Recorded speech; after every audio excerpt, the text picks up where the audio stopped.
Hello friends, मैं शिव शंकर और आप मेरे साथ इस वीडियो में पढ़ेंगे प्रथम खेलो इंडिया यूनिवर्सिटी गेम्स 2020 के बारे में। ठीक है, हम लोग जानने का कोशिश करेंगे कि यह प्रथम खेलो इंडिया यूनिवर्सिटी जो गेम हुआ है 2020 यानी कि 2020 वो कहाँ हुआ था। तो हम एक जो अरिहंत की पत्रिका आती है युवा, उसका कटिंग यहाँ पे आप लोगों के लिए डाले हुए हैं जिसके हम विस्तार से अध्ययन करेंगे। तो चलिए शुरू करते हैं। यह भुवनेश्वर उड़ीसा स्थित KIIT विश्वविद्यालय में 22 फरवरी से 1 मार्च 2020 तक खेलो इंडिया यूनिवर्सिटी गेम्स यानी कि इसका जो पहला संस्करण है ये कहाँ हुआ है, उड़ीसा में हुआ है। और यह KIIT यानी कि Kalinga institute of Industrial technology में यह गेम खेला गया है। ठीक है, इसकी जो उद्घाटन है वह किसने किया था? नरेंद्र मोदी जी ने, जो कि हमारे प्रधानमंत्री हैं। इन्होंने इस गेम का औपचारिक उद्घाटन किया था। वर्ष 2018, 19 और 20 में राष्ट्रीय स्तर पर आयोजित खेलो इंडिया यूथ गेम्स के सफल आयोजन के बाद यह कार्यक्रम अब सरकार द्वारा विश्वविद्यालय स्तर पर शुरू किया गया है। यह वर्ष 2018 में आयोजित खेलो इंडिया स्कूल गेम्स के समान है। ठीक है, तो इस प्रकार से हमने जो खेलो इंडिया गेम्स जो शुरू किया है अभी, जो ग्रास रूट यानी कि हमारे ज़मीनी स्तर पर प्लेयर्स को ढूंढने के लिए इस तरह से खेलो इंडिया गेम का शुरुआत हुआ है। इसमें खिलाड़ियों को प्रोत्साहित किया जाता है, उनको मंथली पे करके, क्योंकि वो केवल अपने खेल पे ध्यान दे सके, जिसके लिए उन्हें क्या किया जाता है, प्रेरित किया जाता है, उत्साहित किया जाता है, एक उनको मंथली राशि दे करके। ठीक है, तो यह भारत में विश्वविद्यालय स्तर पर आयोजित सबसे बड़ी प्रतियोगिता थी तथा जय और विजय इसके शुभंकर थे। इसके शुभंकर कौन है? जय और विजय इसके शुभंकर थे। यह विश्वविद्यालय स्तर पर आयोजित होने वाली सबसे बड़ी प्रतियोगिता थी। आगे देखते हैं। यह जो KIUG 2020 यानी कि खेलो इंडिया यूथ गेम 2020 जो है के लिए मुख्य tagline sports for youth, youth for future थी। ठीक है, इसका मतलब एक आदर्श वाक्य एक तरह से कहें तो क्या था? Sports for youth and youth for future. तथा यह फिट इंडिया और खेलो इंडिया पहलों के साथ अभिसरण में था। इस तरीके से इसका यह मुख्य टैगलाइन था, sports for youth and youth for future. अब विश्वविद्यालय स्तर के इस प्रमुख आयोजन का उद्देश्य देश में खेल प्रतिभाओं का पता लगाना तथा ऐसे एथलीटों की पहचान करना है जो ओलंपिक जैसे अंतर्राष्ट्रीय आयोजनों में पदक की दावेदार हो सके। ठीक है, मैंने कहा कि यह ग्रास रूट लेवल पर एक ऐसा प्लेटफॉर्म दिया जा रहा है और ऐसे प्रतिभा को ढूंढा जा रहा है जो आगे चलकर एक होनहार प्लेयर साबित हो सके, यानी कि ओलंपिक्स में अपनी दावेदारी पेश कर सके। ठीक है, अब अगला बिंदु है हमारा कि खेलो इंडिया यूनिवर्सिटी गेम्स का इरादा ओलंपिक और एशियाई खेलों के लिए 18 से 25 वर्ष के आयु वर्ग में सक्षम एथलीटों की पहचान करना और उन्हें प्रशिक्षित करना। ये जब प्लेयर यहाँ से चुने जाएंगे तो इनको विश्व स्तरीय प्रशिक्षण दे करके, इनको अच्छे तरह से प्रशिक्षित करके आगे एशियाई गेम और ओलंपिक और भी जो आपके गेम्स होते हैं यानी कि राष्ट्रमंडल गेम्स, कॉमनवेल्थ गेम्स, इन सभी में ये दावेदारी अपना पेश कर सके, इसलिए इनको ऐसे तैयार किया जाएगा। अब क्या है, इन खेलों का आयोजन भारतीय खेल प्राधिकरण यानी कि SAI, sports authority of India, और युवा मामले और खेल मंत्रालय द्वारा एसोसिएशन ऑफ इंडियन यूनिवर्सिटीज, भारतीय ओलंपिक संघ और नेशनल स्पोर्ट्स फेडरेशन के साथ मिल करके किया गया। ये जो संस्थाएं हैं इन सब एक साथ मिल करके क्या की हैं, इस गेम को आयोजित करती हैं और इनको सफल बनाने के लिए ये सारी संस्थाएं एकत्रित होकर, एक मुश्त होकर कार्य करती हैं। ठीक है, आगे देखते हैं 2020 संस्करण। खेलो इंडिया यूनिवर्सिटी गेम्स के पहले संस्करण 2020। ठीक है, देश भर के 100 से अधिक विश्वविद्यालयों के 4000 से अधिक एथलीटों ने इसमें भाग लिया। इसमें 4000 से अधिक एथलीटों ने भाग लिया है।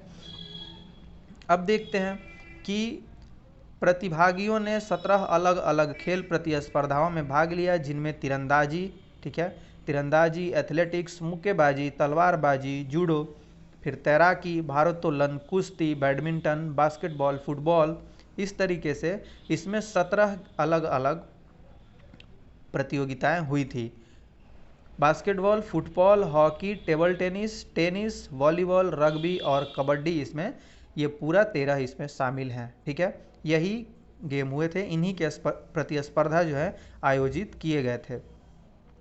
अब देखते हैं तलवारबाजी और रग्बी को पहली बार शामिल किया गया। ठीक है, तलवारबाजी और रग्बी को क्या किया गया है, पहली बार इसमें शामिल किया गया है। जबकि जिम्नास्टिक्स, खो खो, निशानेबाजी, साइकिलिंग और लॉन बॉल को इस प्रतियोगिता से बाहर रखा गया। ये जो प्रतियोगिता है, ये जो प्रतिस्पर्धा थे, इनको इस प्रतियोगिता से बाहर रखा गया था। जिम्नास्टिक, खो खो, निशानेबाजी, साइकिलिंग और लॉन बॉल को। ठीक है, अब जो टॉप 5 मेडल विनर हैं उनका यहाँ पे नाम दिया गया है इस तालिका के माध्यम से। पंजाब यूनिवर्सिटी, ठीक है, पंजाब यूनिवर्सिटी पहला पोजीशन है इनका 46 पदकों के साथ है। ठीक है, 70 गोल्ड, फिर 17 गोल्ड और 19 सिल्वर और फिर 10 ब्रॉन्ज। इस प्रकार से कुल इनका कितना है 46। फिर सावित्रीबाई फूले पुणे यूनिवर्सिटी महाराष्ट्र, इन्होंने कुल 37। फिर इस तरह से पंजाब यूनिवर्सिटी पंजाब, इन्होंने 33। फिर महर्षि दयानंद यूनिवर्सिटी 33 हरियाणा। फिर मैंगलोर यूनिवर्सिटी कर्नाटक 25। इस प्रकार से 5 जो हैं ये टॉप मेडलिस्ट हैं यूनिवर्सिटी। अब देखते हैं मुख्य आकर्षण क्या रहा इसमें, इसको देखते हैं।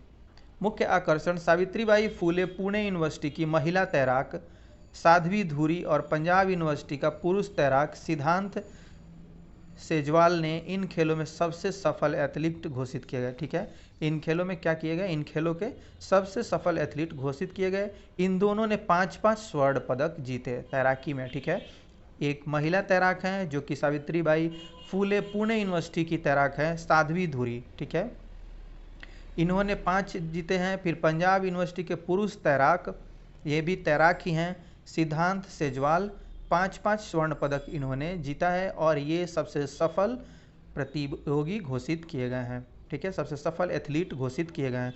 भारत की सबसे तेज महिला एथलीट दुती चंद, ठीक है, भारत की सबसे तेज महिला एथलीट दुती चंद ने इन खेलों में Kalinga University of Industrial Technology यानी कि KIIT का प्रतिनिधित्व किया और 100 मीटर और 200 मीटर दौड़ के स्वर्ण पदक अपने नाम किया। इन्होंने क्या किया है, KIIT का प्रतिनिधित्व किया है और ये विजेता रही हैं दुती चंद, जो कि इंटरनेशनल लेवल पे बहुत ही तेज धाविका रही हैं। और इन्होंने क्या किया है, इस यूनिवर्सिटी गेम में 100 मीटर और 200 मीटर में भाग लिया और किसका प्रतिनिधित्व किया, तो Kalinga institute of Industrial technology, ठीक है, KIIT का इन्होंने प्रतिनिधित्व किया है। देखते हैं खेलो इंडिया कार्यक्रम। खेलो इंडिया कार्यक्रम की शुरुआत भारत में खेल संस्कृति को जमीनी स्तर पर पुनर्जीवित करने के लिए देश में खेले जाने वाले सभी खेलों के लिए एक मजबूत ढांचा तैयार करके भारत को एक महान खेल राष्ट्र के रूप में स्थापित करने के लिए की गई है। इसकी शुरुआत किस लिए की गई है, ज़मीनी स्तर से प्रतिभा को ढूंढने के लिए, उनको खोज करके निकालने के लिए और खेल के क्षेत्र में भारत को एक महान खेल राष्ट्र के रूप में स्थापित करने के लिए इसकी शुरुआत की गई है। अब इन उद्देश्यों की पूर्ति के लिए खेलो इंडिया कार्यक्रम को 12 कार्य क्षेत्रों में विभाजित किया गया है। कितने कार्य क्षेत्रों में विभाजित किया गया है, तो 12 कार्य क्षेत्रों में विभाजित किया गया है। यह एक छोटी सी जानकारी थी जो मैंने आपको इस वीडियो के माध्यम से दे दी। ये मैं बता रहा हूँ कि जो युवा पत्रिका आती है अरिहंत की, उसका ये बर्निंग टॉपिक का कटिंग था और युवा पत्रिका जिसको कि हर प्रतियोगी परीक्षाओं के लिए अच्छा माना जाता है, तो आप इसको ध्यान रखेंगे, इस गेम को ध्यान रखेंगे। और इस वीडियो में अभी के लिए इतना ही। आप मेरे साथ अंत तक बने रहे, आपका बहुत बहुत धन्यवाद। Thanks for watching this video. मिलते हैं नेक्स्ट वीडियो में।